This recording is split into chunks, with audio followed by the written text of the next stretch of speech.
ஸ்டேட்டில் இந்த மேல் மட்டத்தில் இருக்கக்கூடியவங்கெல்லாம் கரெக்டாக இருந்தால் ஆட்டோமேட்டிக்காக மற்றவங்க எல்லாருக்குமே ஒரு பயம் ஒன்று வரும். ஆனால் இந்த கீழ் மட்டத்தில் இருக்கக்கூடியவங்க ஏன் வாங்குறாங்கன்னா மேல் மட்டத்தில் இருக்கக்கூடியவங்க வாங்குறதுனால. ஒரு மன்னர் எவ்வழி தானே குடிகள். ஒரு மன்னர் கரெக்டாக இருந்தால், ஒரு தலைவன் கரெக்டாக ஸ்ட்ராங்காக நல்லவனாக இருந்தால் ஆட்டோமேட்டிக்காக அந்த கட்சி ஒரு நல்ல கட்சியாக இருக்க போது. இவனே படுமோசமாக இருந்துட்டான்னு வைங்களேன், முடிஞ்சு கதை. கமாண்டா இதாண்டா நமக்கான ஏரியா தாண்டா, நமக்கான கட்சி தாண்டா. புழுக்கம் ஏற்பட்டால் மழை பெய்கிற மாதிரி ரொம்ப நெருக்கடி ஏற்பட்டால் இந்த தகுதியான மனிதர்கள் ஆட்டோமேட்டிக்காக உள்ள போனான்னு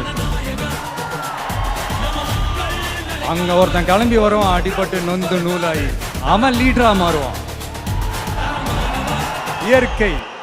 இயற்கையானது, ஒன்றும் பண்ண முடியாது. அவனுக்கு கீழே நடக்கும் பாருங்க ஒரு சர்க்கார். ஜோசப் விஜய் எனும் நான் விஜய் தப்பு பண்ண மாட்டான், தப்பு பண்ணவும் விட மாட்டான். அது யாராக இருந்தாலும் சரி, இங்க ஒரே சென்டர் தான், என் தலைமையில் உண்டான சென்டர்.